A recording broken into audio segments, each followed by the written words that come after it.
we have a knower of ball who is coming in here. On the creative side of things, he has got he's steeped in background. Used to work at the Atlantic. Used to work at the Atlantic. I mean, we're talking about fine arts here. We're talking about real skills, and now he is bringing it to some of the biggest and brightest brands on the internet. He hails to us from Brooklyn, NYC, and he's coming into the show here right now. Welcome to the show, Brandon Blum of New Edition. Brandon, get in here. Get in here, Brandon. What's up, guys? There he is. Let's go. There he Where is. are you guys based? Austin, Texas, baby. Right here. And Colin in just outside of Charlotte, or in Charlotte proper. Which one is it? In Charlotte proper. Jeez. I moved out to the hills. I had to get out. Too many, so many children. We had to move out. Really? We had to get further out, Brandon. Now this is our second time. This is our second time trying to get you here. I got four. How many wow! I'm the oldest of four, so I know what that's like. Oh yeah, brother, you do. I have 8. You don't.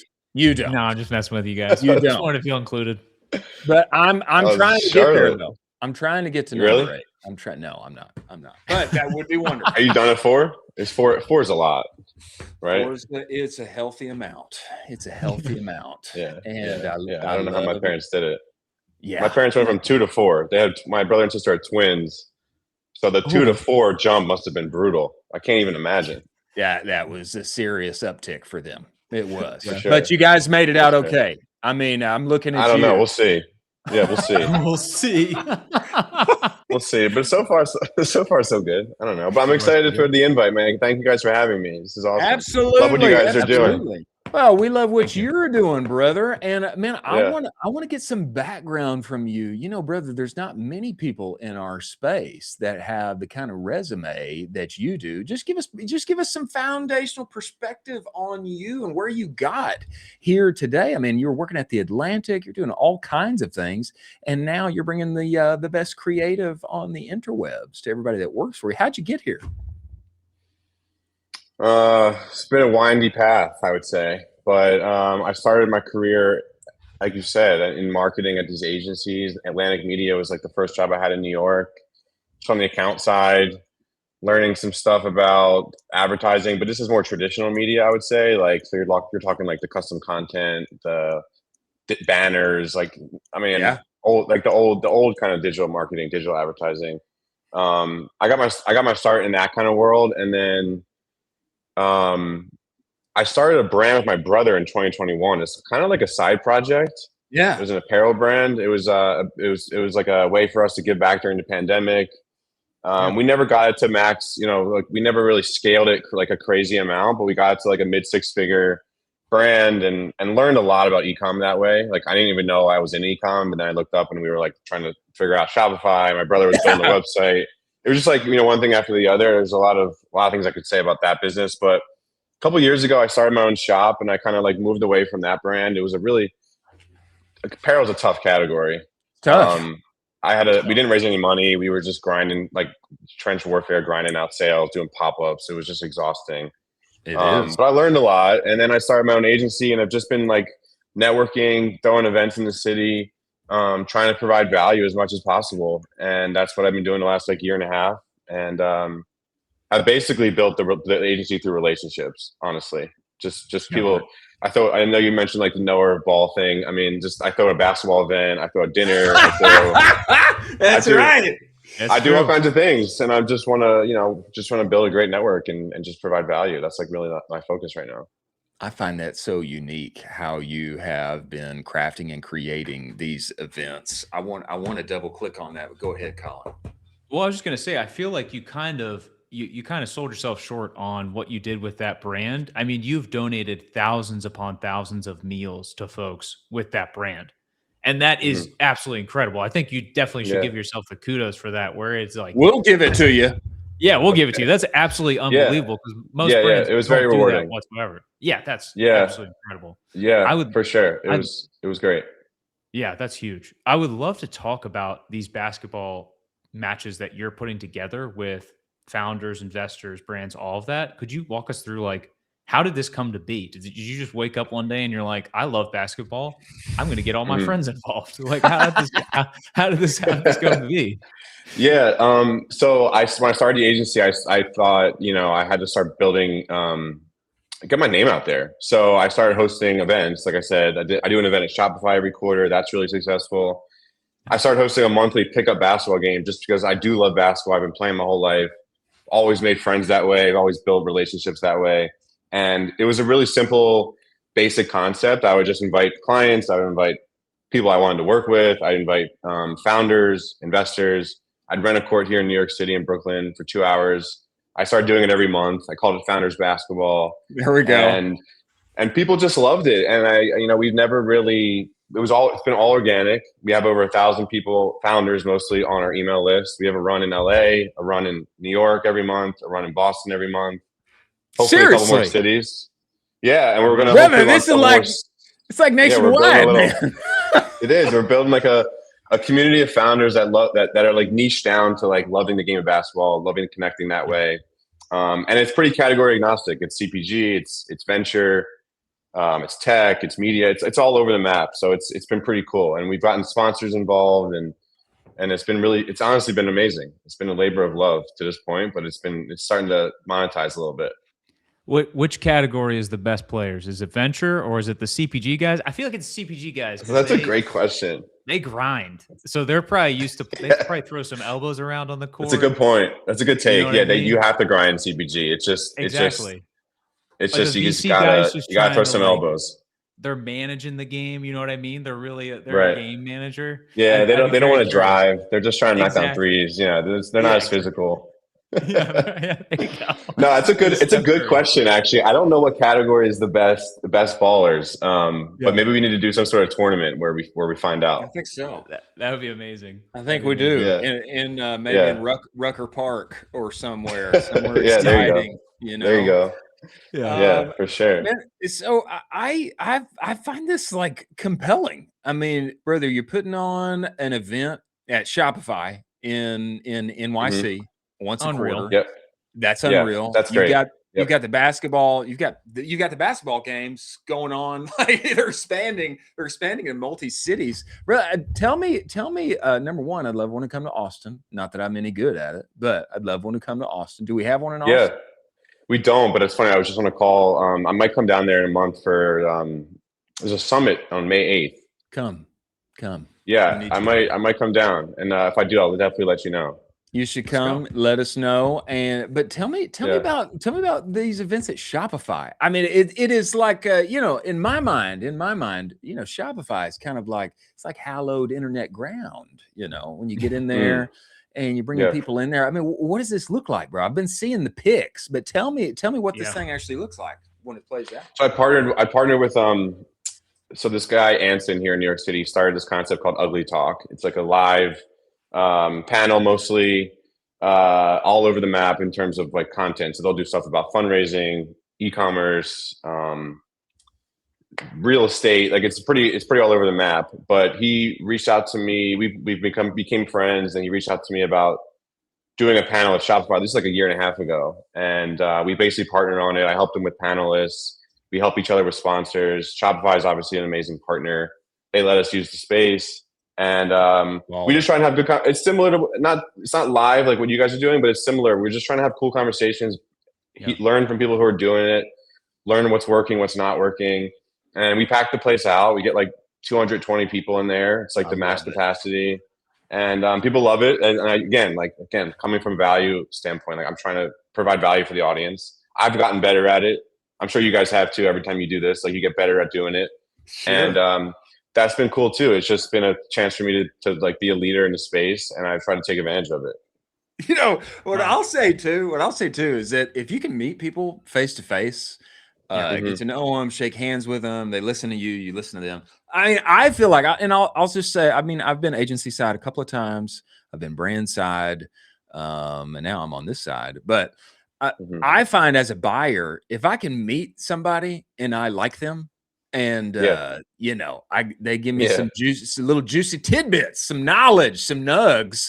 Then I'm already down the path for working with them. I'm 60% of the way there. I agree. I think people really crave it now too, with how everyone's Yeah. doing the virtual stuff. I think when you meet people in real life, it's one of the main reasons I still live in New York after 10 years. Like I think it's really important to meet face to face and build relationships. I think it's really really important if you can. So yeah, Brother, that has to have been an incredible feeder and benefit to New Edition. it has. It's good lead gen for sure, for sure. It's incredible, man. It's smart. Can I ask you guys a couple questions? I know that I'm the guest, but I want to ask you guys some questions if that's okay. Yeah. Okay. All right. So how did this? Tell me how this started. I want to hear the origin story, not to throw it on you guys. Yeah. Chris, so you go for it? yeah. So origin story. I've known Colin. I was scaling. I got to know Colin when he was part of the founding marketing team at Triple Whale. 2020, I was the entire marketing team for a small baseball brand called Bruce Bolt. And they make batting gloves. There's a number of the MLB guys that I could point to that you would know. Jazz Chisholm used to wear them. The Mets. Now, when you say he wore them, like are these partnerships or are these people just like the brand? No. Yeah, if you look at the Mets, there's like half of the Mets wear them. It's a batting glove with a lightning bolt on it. But anyway, they're great gloves. And over a 24-month period, I mean, brother, we hit scale like I had never seen before. I mean, we were one of the fastest growing stores on Shopify, and I was looking for everybody all the help I could get. And so I just went to like every Triple Whale event that was here in Austin. I got to know Colin. Obviously, Colin, built and sold his own brand. I mean, he's actually also sold his own. Can I say that? Yeah, you can say Colin? it. Yeah, you can say it. Colin has already built and had a Shopify app acquired as well, but he's had a ton of time on the agency and software side. We were great friends, and I always wanted to make content together. We tried it a couple times, and the episodes popped. And yeah, you guys are really good at it. Well, I appreciate that. And then going into this year, I had the best job opportunity that had ever been offered to me. And there's a group of sport brands, great guys. And then, but this thing with this show was just here. And it was in my heart. And I had to push in the chips and go all in on it. Yeah. That's what you have to do. You have to go all in. You have in some degree, right? You can't half-ass it. You can't. Absolutely. If you're gonna do it, you got to do it. Yeah. And you guys are doing it.